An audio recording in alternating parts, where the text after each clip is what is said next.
आप सबका स्वागत है मिडनाइट मेथोस में, जहां मैं लाती हूँ हॉरर थ्रिलर कहानियाँ। आप सुन रहे थे अधूरी पार्टी, अनीता कृष्णन द्वारा लिखित। दोस्तों, अगर आपने इस कहानी का पहला भाग नहीं सुना तो जाके वो सुन लीजिए, तभी आपको इस कहानी का दूसरा भाग सुनने में मज़ा आएगा।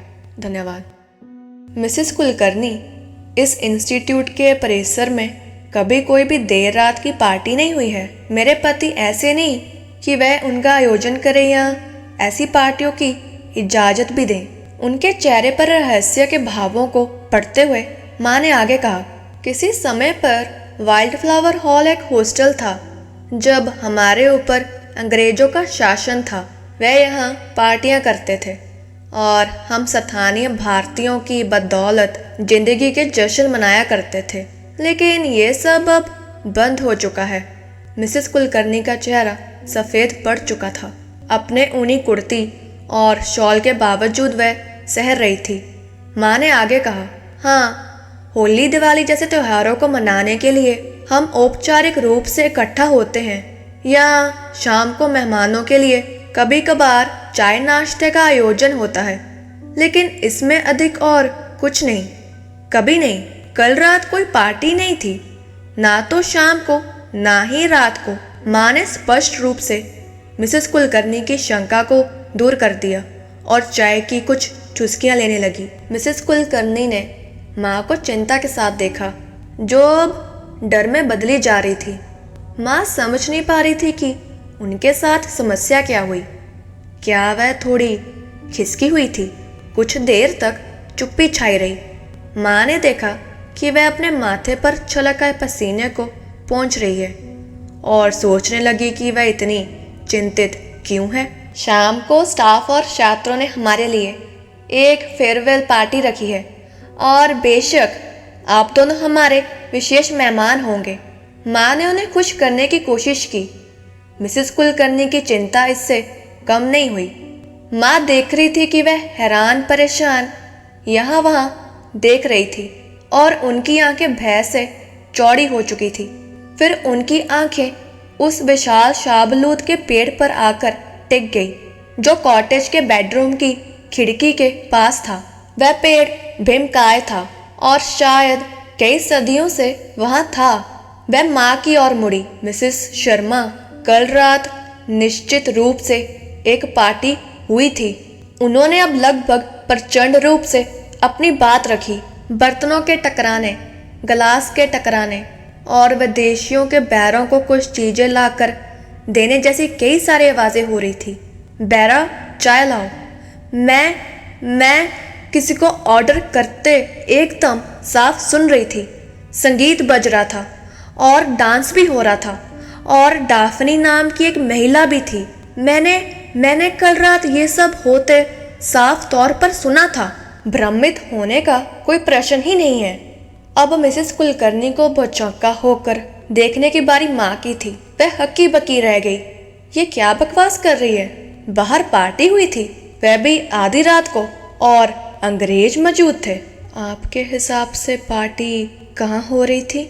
माँ ने उनसे धीरे से पूछा, क्योंकि थोड़ी चिंता अब उन्हें भी सता रही थी। उन्होंने एक बार फिर से पुराने शाहबलूत के पेड़ की ओर देखा और उनकी आंखें संकरी हो गई। वह भ्रमित और परेशान दिख रही थी, बिल्डिंग की ओर मुड़ते हुए मानो अपने मन को तैयार कर रही हो। उन्होंने आखिरकार कह ही दिया, उस विशाल पेड़ के आसपास जो कॉटेज के बेडरूम की खिड़की के करीब है। लेकिन कॉटेज के बाहर कोई पार्टी क्यों करेगा? इसका कोई मतलब नहीं बनता। वह माँ की तरफ पूरे विश्वास के साथ मुड़ी। फिर ये जरूर मेन बिल्डिंग के बाहर ही हो रही होगी। माँ को अब उनके हठ पर चिढ़ हो रही थी। मिसेस कुलकर्णी, जरा सोचिए तो, ठंडी रात में लॉन में पार्टी का आयोजन कौन करेगा? क्या इंडोर पार्टी करना व्यवहारिक नहीं होगा? इसके लिए हमारे पास एक बड़ा और शानदार डाइनिंग हॉल है। किसी जमाने में ये अंग्रेजों के लिए बॉलरूम डांसिंग के काम आता था। माँ ने दृढ़ता से कहा। इसके अलावा आपको यहाँ या उस पेड़ के पास पार्टी के कोई निशान दिख रहे हैं? उस महिला के पास कोई जवाब नहीं था। मिसेस कुलकर्णी, आपकी चाय ठंडी हो गई है, मैं जाकर आपके लिए एक कप गरम चाय का ऑर्डर देती हूँ। नहीं प्लीज़ मत जाइए, मत जाइए। वह गिड़गिड़ाने और कांपने लगी। मैंने आधी रात को कॉटेज में एक महिला को भी देखा। वह बेडरूम के दरवाजे पर खड़ी थी और फिर वो गायब हो गई। घबराई हुई मिसेस कुलकर्णी माँ की प्रतिक्रिया देखना चाहती थी। माँ का मुंह खुला और फिर उन्होंने तय किया कि ऐसी बातों पर चर्चा का कोई फायदा नहीं। माँ को उस महिला पर तरस आया जो साफ तौर पर भ्रम का शिकार हो चुकी थी। ये सब मन का वहम था। वैसे माँ के दिमाग में कहीं न कहीं नदी के उस भूतिया अनुभव की बात भी चल रही थी। उन्होंने विषय बदल दिया। मिसेस कुलकर्णी, आप आर्यपत गर्म कपड़ों का इंतजाम कर लीजिए, मोटे ओवरकोट और ऊनी स्कार्फ। यहाँ की सर्दी बहुत कठोर होती है। कोई जवाब नहीं मिला तो आगे उन्होंने कहा, आप एक दिन के लिए शिमला आ जाइए। सर्दी के जरूरी सामानों की खरीदारी में मैं आपकी मदद कर दूंगी। मिसेस कुलकर्णी ने हल्की सी हामी भरी। लेकिन यहाँ की गर्मियाँ खूबसूरत होती हैं। अपने खाली कप को टेबल पर रखते हुए माँ ने कहा, और इस मौसम में आपको ढलानों पर गुच्छियाँ उपजती दिख जाएंगी। आप जानती होंगी कि वह काफ़ी महंगे मशरूम होते हैं, चांदी के जितने। तनाव को कम करने के लिए वह हंसने लगी, लेकिन एहसास हुआ कि मिसेस कुलकर्णी उनकी बातों को नहीं सुन रही थी। वह लगातार और चिंता के साथ आसपास के इलाकों को खंगाल रही थी। उनके साथ आधे घंटे का समय बिताने के बाद माँ जब अपना काम निपटाने वापस जाने लगी तो उन्होंने देखा कि मिसेस कुलकर्णी अभी भी उस पुराने शाहबलूत की ओर हैरान परेशान होकर देख रही थी। जब दोनों लंच पर मिली तो मिसेस कुलकर्णी ने एक बार फिर पिछली रात की पार्टी का जिक्र छेड़ दिया। उन्होंने जो बताया उसका मिस्टर कुलकर्णी ने समर्थन किया। भले ही वे बहुत थके हुए और नींद से बोझल थे, लेकिन कुछ चीज़ों ने उन्हें परेशान कर दिया था। पहली बात, मेरी पत्नी ने मेरे चेहरे पर थपकी लगाई और मुझे गहरी नींद से जगाया, मानो हम हनीमून पर हों। ठहाके लगाते हुए उन्होंने कहा, और फिर वह मेरे कंबल को बार बार खींचती रही। उन्होंने मुस्कुराते हुए अपनी पत्नी को देखा। कल रात तुम्हें क्या हो गया था प्रिय? ऐसे तो तुमने पहले कभी नहीं किया, तब भी नहीं जब हमारी नई नई शादी हुई थी। उनकी पत्नी उन्हें भाव शून्य और भ्रमित होकर देख रही थी। उनके बेबाक दावों पर शर्मिंदा भी हो रही थी। क्या कर रहे हैं आप? मैंने ना तो आपको और ना ही आपके कंबल को कल रात छुआ था। मैं तो आपके बिस्तर के पास आई भी नहीं, एक बार भी नहीं। फिर उन्होंने गहरी सांस ली। रात का दृश्य एक बार फिर उनके दिमाग में घूम गया। बाथरूम के दरवाजे पर एक महिला का साया जो उन्हें घूर रही थी। उन्हें अब यकीन हो चला था कि कमरे में कोई तीसरा भी मौजूद था। वैसे तो उनके दिमाग में अपने कमरे में मौजूद आकृति की तस्वीर साथ थी, लेकिन अब उन्हें लगा कि उसके बारे में बात करने से उनका मजाक ही उड़ेगा। माँ के सिवाय और कोई ये नहीं समझ पाया कि अचानक वह बुरी तरह हैरान परेशान क्यों दिखने लगी थी। मिस्टर कुलकर्णी ने उनके हाव भाव को गौर से देखा, लेकिन अपनी बात को ही आगे बढ़ाना शुरू कर दिया। और फिर कॉटेज के पास वह पार्टी चल रही थी। लोग बातें कर रहे थे और कई तरह की आवाज़ें आ रही थी। चौंकने की बारी अब पा की थी।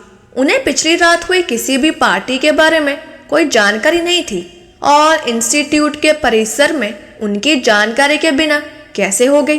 उन्होंने तुरंत जांच पड़ताल शुरू कर दी। रात के चौकीदार जकरू से बेहतर कौन हो सकता था जिससे जांच की शुरुआत की जा सके। आनंद फानन में जकरू हाजिर हो गया। पार्टी के बारे में पाक के सवाल का उस पर ज़्यादा असर नहीं हुआ।